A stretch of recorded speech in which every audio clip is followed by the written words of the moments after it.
All right, chapter 16, part 2, we're going to take a look at the type 2, type 3, and type 4 hypersensitivities. So starting with the type 2 hypersensitivity, in this scenario, we have antibodies that potentially will attach to a cell. And in this scenario, we have essentially an inappropriate reaction involving antibodies attacking cells, okay? And one of the common ways that this has happened is with blood transfusions. This also involves certain types of autoimmunities where the body attacks itself, such as Graves' disease. But the example that we're going to use here is how this would work in response to an inappropriate blood transfusion. So if you're a type A blood, for example, and someone gives you a blood transfusion with type B, this would result in a type 2 hypersensitivity, where your antibodies would attack the donated red blood cells, causing them to be destroyed, and that would cause a whole host of other issues. So in this case, red blood cells are the target cells by which antibodies are attacking. Now, in this particular example, when it comes to blood transfusion, what's happening here is that your antibodies are attacking antigen markers on the surface of red blood cells. And it's actually these antigen markers that create the differences in our blood types to begin with. So you may be a type A, type B, type O, or even type AB, and then you've got positive or negative that go along with that. So A positive, for example, is what I am. And so there's these antigen markers are the basis of a blood type, and also the basis of a reaction when it comes to a blood transfusion, a type 2 reaction. So as a real quick background on blood types, a little bit more on blood types, you have essentially two potential genes that you can get from your parents. And so the way it works is you have from your genes, you can receive an A marker, you can receive a B marker, and these are essentially the two types of protein markers. So when I say marker, it's actually a type of glycoprotein. And these glycoproteins will be expressed on the surface of your red blood cells. I've got a figure here to show you. Let me just skip ahead here real quick. Here's that figure. So type A, you make a blood cell marker for type A. Type B, you make a blood cell marker for type B. Okay, now I haven't talked about type O yet. I'll talk about that here in just a second. Now, so once again, you can receive a gene from your parents that will give you the ability to produce that protein on the surface of a red blood cell. So going back to my figure here, one possibility is that from, let's say, your dad, you get an A marker. Another possibility, in this possibilities, you could also receive an A marker from your mom. So in this scenario, you get two A markers, and then obviously you would be a type A blood. Okay. Another possibility is that you get an A marker from dad and a B marker from mom, and this would actually make you a type AB, in which you express both types. Okay. Then obviously you could get a B from mom or a B from dad. Now another possibility is that you get what's called an O gene, type O. Now let me go back here to clarify here. What we have with the type O is actually a recessive gene. So type O equals a recessive gene, and what that means is that there is no glycoprotein produced. So type O blood isn't actually a protein being produced, is actually a lack of a protein. And that's something that we'll talk about more. It's significant to the discussion here in just a second. So going back here to this figure, if you look here, type A has the kind of aqua looking marker, type B has the tan looking marker, both on a type AB. Type O lacks either of these. Okay. Now there are other markers shown by this here common portion that's separate from the type AB, so it is showing that, but there's no AB marker, so it lacks either of those two. So there's no O marker, it's simply a lack of an A and a B. So that is differentiated by calling it a type O blood. Okay, so you have a A marker and a B marker, type O, no marker. I'll talk about the positive and the negative part of it here in just a second. So going back to this then, there are really a couple ways that you can have type A or B, and that is, so for example, if you were, when it comes to being type B, as an example, type B, let's do this over here. You can get type B by getting 2 copies of a B gene, right? That would obviously lead to a B marker. Another way to get it though is from, let's say from dad, you get a B gene, but then from mom, you get the recessive no gene, no protein gene. So you can get an O recessive gene from mom and a B gene from dad. This would make you also type B. So you can be a type B in either way, 2 copies of the B gene or just 1 copy of the B and 1 copy of the O. That either way would lead to the same blood type, and you wouldn't really be able to know the difference unless you did some genetic testing to tell. Same thing with A. Once again, you can have 2 copies of the A gene, that makes it A, or you can get an A and an O, you would also be A. Okay?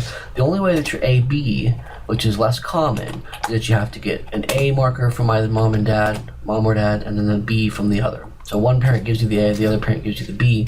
That's the only way you get an AB. And that's one of the reasons why this is less common. So there's really 2 ways to become type B, 2 ways to become type A, only 1 way to become type AB. Now, when it comes to type O, the only way you can get a type O blood is if you have, once again, 2 recessive copies. So in this scenario, you have to get a recessive copy from mom and a recessive copy from dad, and then you'd be type O. And once again, that is less common due to the fact that there's fewer possibilities that would lead to that. So if you look here, there's 2 ways to get B, 2 ways to get A, only 1 way to get AB, only 1 way to get type O. So if you're a type O blood, this is something that's much less common. Same thing with type AB, much less common. Now, what are the implications of that? And by the way, excuse me, this is what I was showing here, so I'll give you a chance to copy that down there. In genetic terms, we say that A and B are dominant over O. So A and B are a dominant gene, O is a recessive gene, and then AB are said to be co-dominant with each other, meaning they can both exist at the same time. So they can both be expressed simultaneously.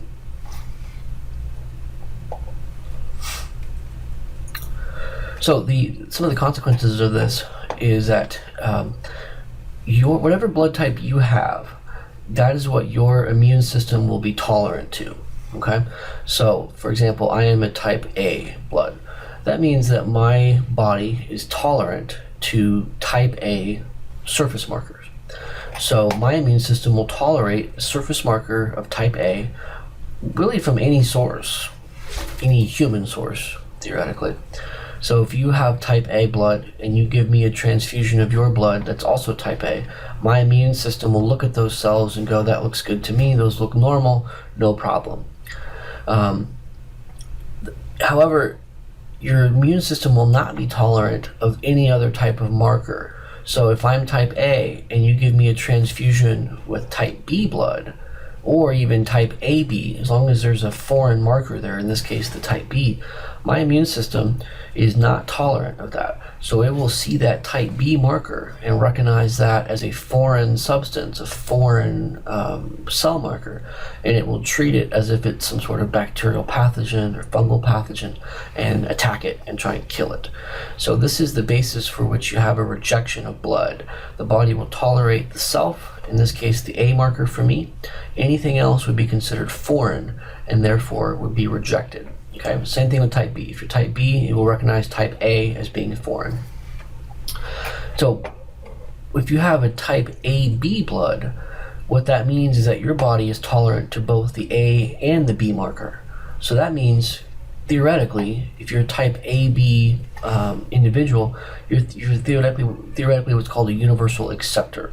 That means that your body is tolerant to both markers, and that you could theoretically get a blood transfusion from either type of blood, type A or type B, and you would be able to tolerate both markers. Therefore, you would theoretically be able to accept blood from any sort of individual. So they call it the universal acceptor because your body is tolerant to both of the common markers found in the human blood. Now, back to type O here. Type O means that you lack a surface marker. Type O is therefore considered a universal donor. And the reason it's considered a universal donor is because your blood has no markers by which others could react to. So if I'm type A, I'm tolerant to type A. But if I get a transfusion from type O, what that means is that there's actually no marker to react to. So my body won't respond to it because there's no foreign marker on the surface to respond to. Therefore, it's considered a universal donor. Now, unfortunately, if you're type O, you're probably getting called daily by the Red Cross because they want your blood very, very badly. The only downside, so you're a good donor, the downside is that you're limited on the type of blood that you can accept. So you can only accept type O blood. You couldn't accept any other type of blood. So type O blood is in high demand, both because it can be given to other people, also because it's also very valuable for type O individuals. And what's happening here, let me come right back to this actually. I'm sorry, let me skip, I put the slide a little bit out of order. There's one other factor here that comes into play, and that is the plus minus, okay? And this is what's called the RH factor. Come right back to this here. So you have one other factor when it comes to the blood, and this is a type, or a blood marker, excuse me, called the RH factor. And when it comes to the RH factor, you will either have it, meaning that it's plus, or you will lack it, meaning that it's negative, minus. So when it comes to that, there's only two possibilities. Either it's a positive or it's a negative. And so you don't have the same range of possibilities when it comes to the AB markers. Really, when it comes to the AB markers, you can have the A, you can have the B, you can have both, or you can have neither. So you really have 4 blood types in reference to 2 genetic markers, A and B, or lack thereof. When it comes to the RH, it's either produced or it's not produced. So this is where we get the plus or minus next to every B, or next to every other marker. So you can be B positive, or you can be B negative. Okay, same thing with A. You can be A positive, you can be A negative. Same thing with the AB, positive, negative, and O, positive, negative, okay? Now, the truth is, going back to this universal acceptor, universal donor, the truth is, a universal acceptor would actually be AB positive, because really what's happening is you have another marker on the surface that your body will recognize as potentially being foreign. So if you're AB positive, that means that your body is tolerant to all 3 markers: the A marker, the B marker, and the RH factor, the positive marker. So then you would really be the universal acceptor. You could accept any type of blood. Universal donor would technically be AB, or excuse me, would be O negative. And that's because you then literally have no markers on the surface to react to. Not the A, not the B, not the RH factor. So really, type O negative would be the universal donor, and type AB positive would be the universal acceptor. Okay, and in this scenario, the RH gene, you either have it, meaning it's a dominant copy, codes for the surface marker, the antigen, or recessive, meaning it doesn't code for it. And that's where that comes into play here. So what's happening when you have an inappropriate blood transfusion, a mismatch, is that your body will have antibodies against the blood type that you're receiving. So if you're type A and you get a type B, or in this scenario, rather, let's do it backwards, the recipient is type B and the donor is type A. What's happening here is the type B recipient has antibodies against the type A donor. And when the blood transfusion is given, these antibodies will attack the blood cells, seeing them as a foreign entity. What that does is it leads to a complement reaction, which causes the blood cells that are being donated to lyse open, basically just destroys them, causes them to rupture open. That leads to a cascade of reactions that cause damage to the body. So one of it is called an agglutination complex. These blood cells, along with the antibodies, they all clump together, and that can get lodged in your capillaries. That can cause blood clotting, which can lead to all sorts of issues in which the blood can't get to the tissue, can lead to all sorts of potential stroke or lack of oxygen to the body tissues, can cause necrosis, death, and all sorts of nasty issues there. The other thing that can happen is that the blood cells leach out chemicals that can build up in the kidneys. That can lead to renal failure. Anemia can result from a lack of the oxygen that's being carried by the blood. So blood carries oxygen, and if the blood cells are clotting and not carrying that oxygen, then you can get anemic. And then also just all these things can lead to the potential for death. So luckily, these are not common. Blood transfusions these days are highly controlled. There's lots of testing that goes into them. And so the odds of you getting a bad blood transfusion are very rare. So luckily this is not common anymore. At one point, unfortunately, it was common before they really figured out how and why this all happened and then how to test for it very accurately. But so a type 2 reaction of this case may not be very common these days, but it's a good example of what's happening there, and it's a good way to kind of explain how a type 2 hypersensitivity would work. Now, another issue with the Rh factor is called hemolytic disease of the newborn. When it comes to the Rh factor, the mother's body during a pregnancy, if the mother is Rh negative, meaning she lacks the antigen, the mother's body can actually respond to the Rh positive antigen on her own fetus. It's kind of another issue with the immune system. The immune system will actually attack the mother's own developing fetus if there's a mismatch between the Rh negative and the Rh positive. Now, for some reason, this doesn't seem to happen with the AB and O, either the A or B markers. I'm not sure exactly why that is, but for whatever reason, it's not really an issue when it comes to the type AB blood markers, but it is an issue when it comes to the Rh factor, the negative and the positive. So exactly why that is, I'm honestly not sure. But what is well established is this reaction to the Rh factor. So what will happen is if the mother's Rh negative and has a child with an Rh positive blood type, during the very first pregnancy, so the first time she's pregnant with a child with Rh positive blood, the body will make antibodies against these Rh positive factors. Now, if she goes on to have another child with another Rh positive baby, then the antibodies that she created during the first pregnancy will cross the placenta and react in utero to the baby and can potentially cause a wide range of issues. Now, sometimes these are very mild. Sometimes there's really no real noticeable issue. So it can be basically non-problematic. You could technically have a reaction, and the reaction is so minor that it doesn't really cause any issue.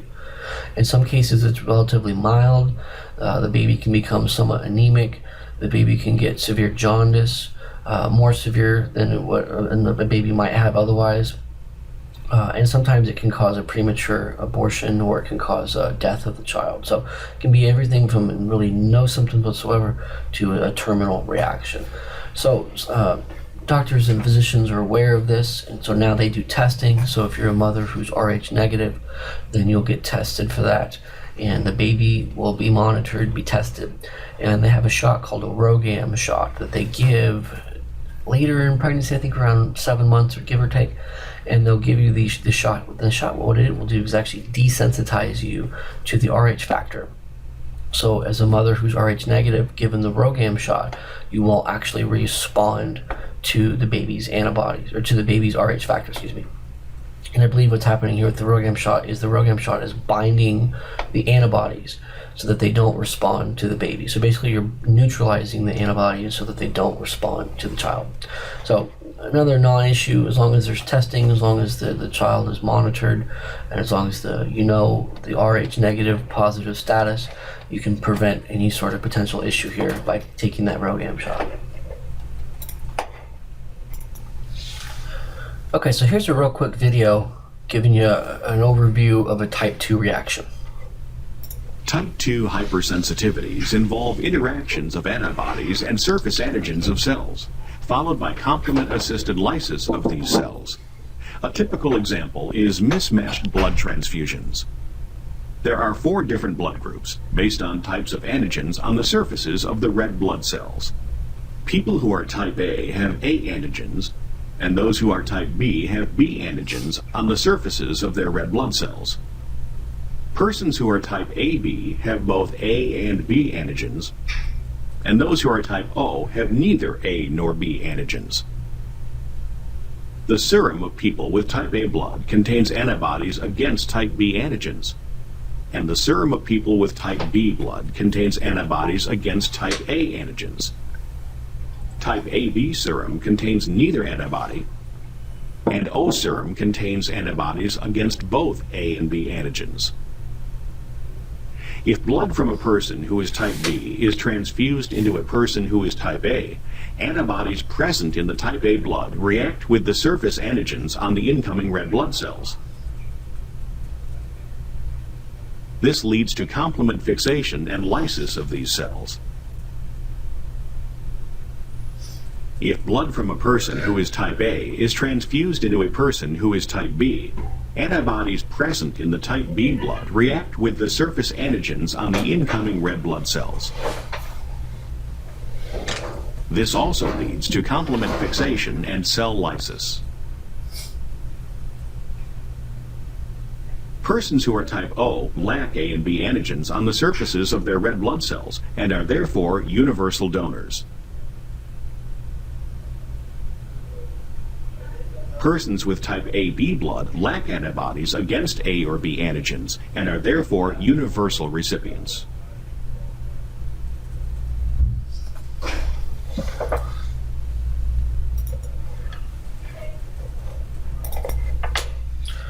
Okay, next we're going to take a look at a type 3 hypersensitivity.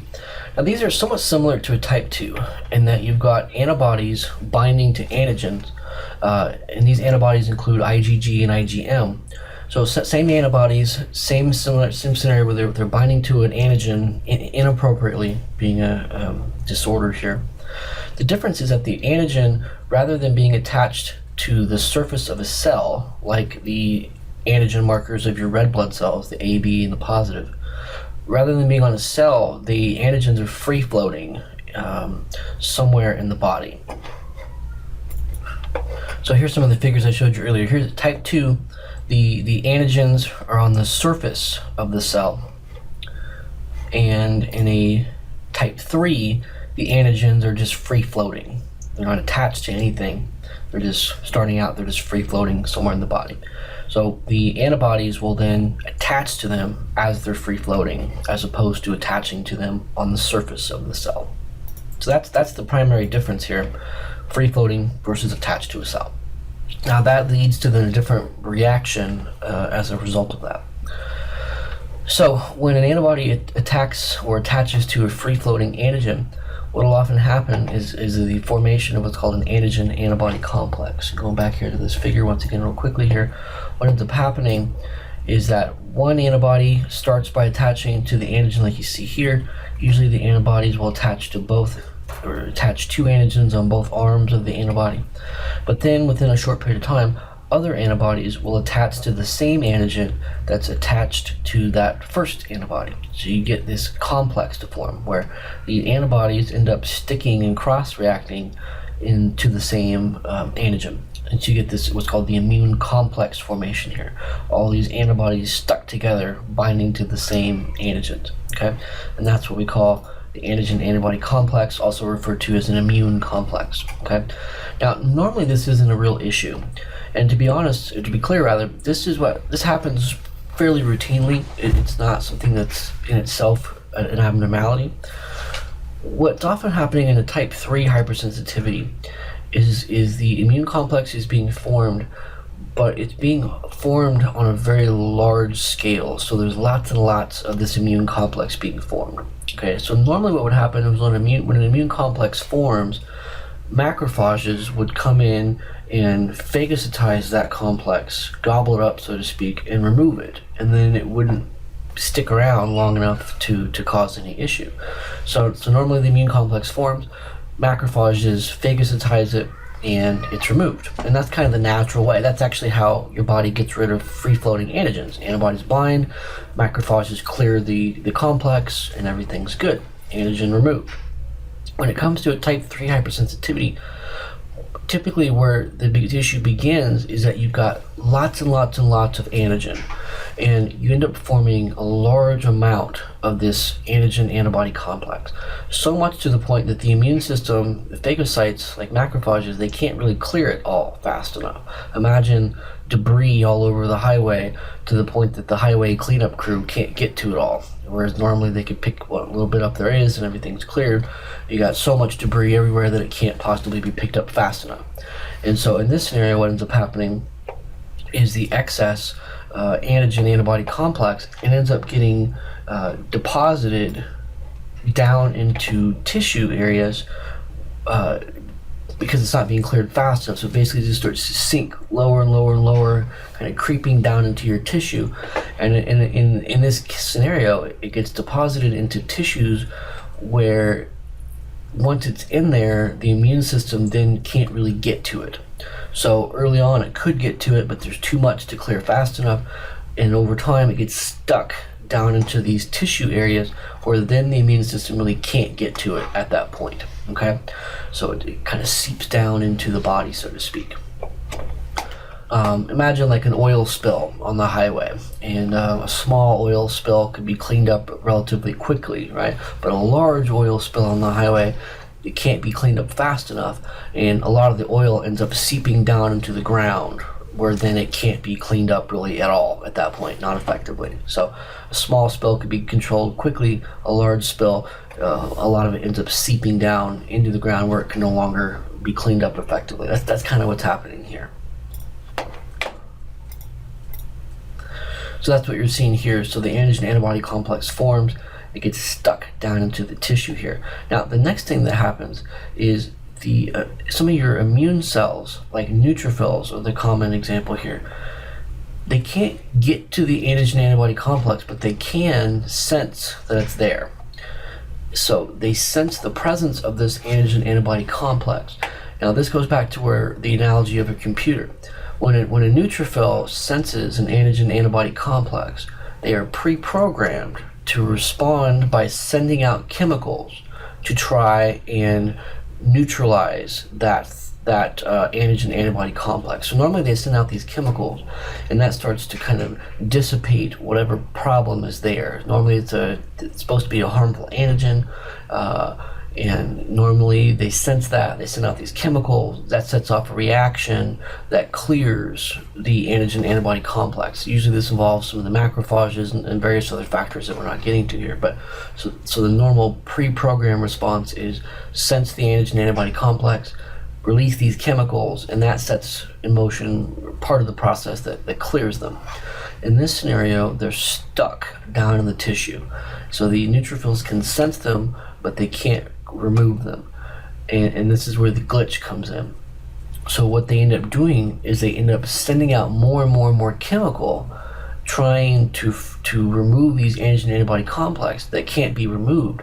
And as they send out more and more chemical, those chemicals end up damaging the body. It actually creates an inflammatory response. So a little bit of inflammation is good, but lots and lots of inflammation is bad, and lots of inflammation over extended periods of time is even worse. So the idea is to sense the antigen antibody complex, create just enough inflammation to get rid of it, and then it stops and it goes away. And that's normally what happens. This probably happens every day to a small extent. In this scenario, more and more inflammation, antigen antibody complex isn't cleared, excessive inflammation over long periods of time ends up causing tissue damage, and it ends up causing lots and lots of harm to the body's tissue wherever this antigen antibody complex is formed. So this can happen in blood vessels where the body is causing inflammation of the blood vessels. It can happen in the heart and the lungs. This is what happens in rheumatoid arthritis, where you get inflammation of the joints. It could happen in the skin, kidneys, and other parts of the body. So the idea is that the antigen antibody complex triggers an inflammatory reaction by neutrophils, And it's then the neutrophils in response to that that ultimately goes on to cause excessive inflammation, which then causes damage. Now there's really two ways this can happen. One is a very minor type of type 3 reaction called an Arthus reaction, kind of like an atopic reaction. It usually is relatively minor.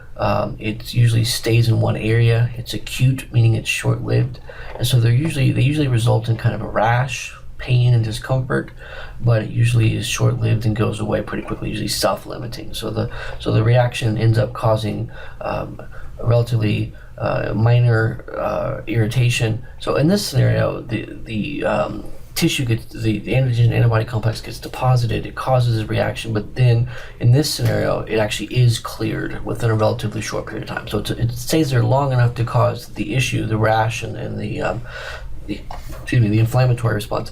But in this scenario, it actually is cleared within a relatively short period of time. Now, serum sickness is a more severe reaction in which the antigen antibody complexes end up spreading throughout the body. They typically stay deposited in the tissue longer, and they're not cleared. And ultimately, then you end up getting kind of a widespread inflammatory response wherever these deposits occur in the tissue. So a lot of times they'll end up manifesting in the vessels, the kidneys, the heart, the skin, and the joints, kind of like we showed in that last figure there. It's kind of like an anaphylactic response in that it's kind of widespread throughout the body. One of the main differences here is they largely depend upon IgG, IgM, and sometimes IgA rather than IgG or IgE, excuse me. Mostly it's IgG, IgM are the two required. The other difference is that these require a large dose of antigen. Both the Arthus and the serum sickness typically require large amounts of antigen. As I said earlier, small amounts of antigen will typically be cleared no problem. These tend to occur when you're exposed to a large amount of antigen. The body can't clear it all, and that's why it ends up being lodged in the tissue in the first place. And then that's what ultimately creates this exaggerated response by the immune system.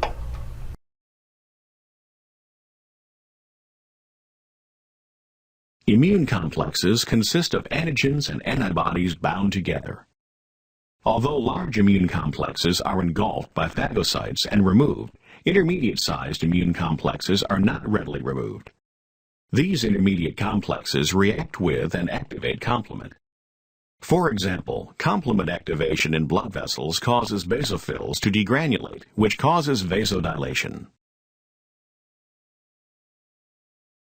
Immune complexes entrapped in blood vessels or other tissues, such as kidney glomeruli, activate complement, which attracts neutrophils and causes them to degranulate. Neutrophils release enzymes responsible for tissue damage.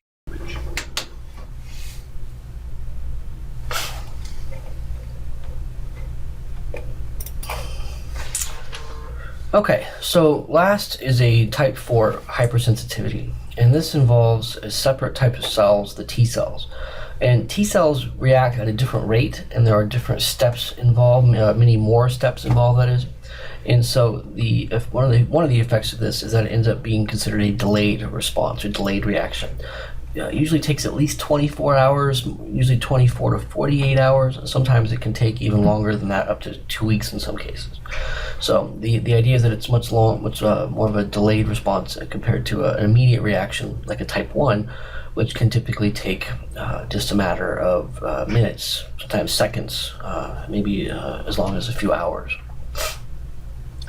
Now, again, the other difference is that types 1, 2, and 3 all involved antibodies produced by B cells, so B cells and antibodies, whereas type 4, again, involves T cells. Like the other responses, though, they occur after the first exposure upon a secondary contact with the antigen. Some of the examples here include things like contact dermatitis, which would be like poison ivy, or it could come from various household chemicals that can cause reactions. Different allergies can be found to all sorts of different things.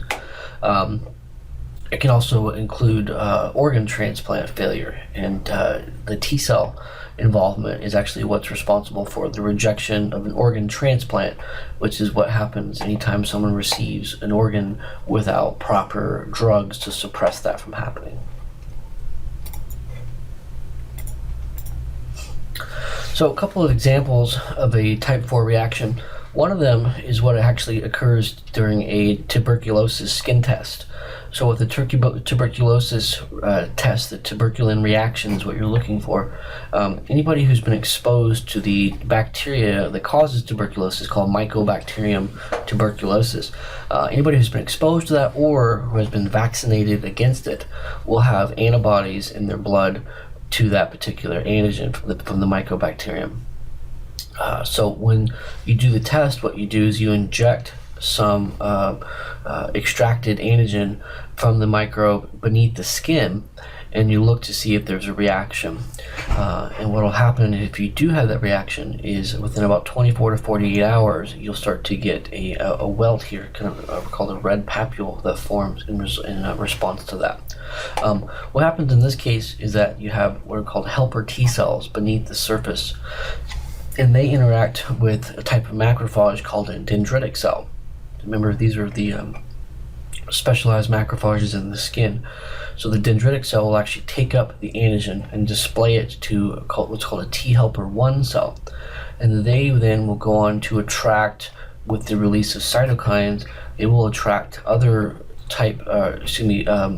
white blood cells of the second line of the immune system, macrophages, neutrophils, eosinophils, which will then go on to start to release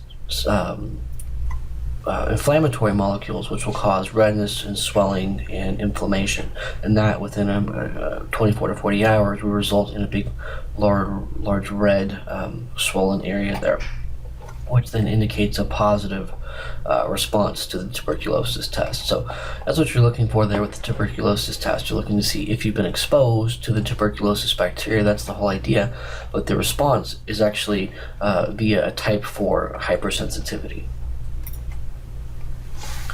Another example, contact dermatitis, comes from the reaction that you get to things like poison ivy, poison oak, and even poison sumac. With this scenario, the plant puts off an antigen, and the antigen is picked up by the same kind of cells, dendritic cells. They pass that on once again to T helper cells, and these T helper cells then attract macrophages and other cells to the area. Now these cells will start to release all sorts of really nasty inflammatory molecules, and these inflammatory molecules can actually damage the tissue in this scenario. So they're responding in a more kind of hypervigilant sense. And so they actually start to damage the tissue, which is why these blisters can actually become painful, very sore, as well as being itchy. Very miserable experience if you've ever had this. So it not only causes inflammation, but pain, and then excessive fluid buildup there. And all of this usually develops within about 24 to 48 hours after the initial exposure. And the last example is with a organ rejection. So all of your tissue has self markers on it called MHC markers, and these markers are basically the equivalent of a cellular fingerprint. They're like the equivalent of your fingerprint. They're a glycoprotein marker on your cells that your body uses to distinguish self from non-self. So everybody's got a unique marker. Unless you're an identical twin, your cell markers are unlike anyone else on Earth. So when we try to do an organ or a tissue transplant, we end up inadvertently putting foreign markers into the body. So no two tissues are alike, no two tissues from two separate individuals are alike, and so there is inescapably a non-self reaction there. The body is responding to a non-self marker. And what ends up happening here is it attracts the attention of cytotoxic T cells. And if you remember, cytotoxic T cells are designed to kill unwanted cells. Usually this is in response to virally infected cells or cancerous cells or damaged cells. In this case, they are foreign looking cells. So even though it's really the same kind of organ or tissue from the same species, the body's not going to have it since it receives it as a foreign substance. So what will happen without proper treatment with immunosuppressant drugs, the body will essentially kill the organ, and that often is catastrophic to the recipient, because oftentimes the whole point of giving the organ in the first place is to keep the person alive and keep their body functioning. So if the body attacks that organ, then obviously you have a real issue there. Now there's actually two ways this happens. One is, as I just described, this is what's called host rejection of graft, and graft is basically just meaning tissue or organs that are being transplanted. So the graft is the transplanted tissue or organ. Okay. So host rejection of graft is if you're the recipient, it's your body attacking whatever transplanted tissue or organ is being given. Okay. And so host rejection of graft, sometimes called host versus graft. So you want to be familiar with that, not just for this class, but if you work in a medical context, these terms are used fairly commonly. I should say not commonly, if you're working in certain parts of the medical field, in surgeries, you would probably need to be familiar with this term, host versus graft. And there's a less common scenario that can happen in the reverse. This is actually referred to as graft versus host, graft rejection of host. What's happening here is, this is especially common in certain types of transplants, like bone marrow transplants. Certain types of tissue are known to carry lots of what are called passenger lymphocytes. So these are T cells that come along with the transplanted organ. So if you're transplanting bone marrow, for example, or a spleen would be another common example here, when the organ gets into the body, there are T cells in the organ. And those T cells then leach out of that organ and then will go on to attack the body itself, so the host body. So in other words, the organ or the tissue will literally start to attack the host in which it's been implanted. And that's what's referred to as graft versus host disease. So it can work both ways. The first one is much more common. The second one doesn't happen nearly as much. It's much more common in bone marrow transplant. But that is another issue that you can run into, where the transplant actually attacks the host, the recipient of that transplant. So two different ways that can take place there. So this is a figure out of your textbook showing both examples here. Host versus graft, graft versus host. Okay, and that is the end there of chapter 16. So, as always, email me with any questions. Let me know if anything didn't make sense, and I will see you next week in class. Have a great week.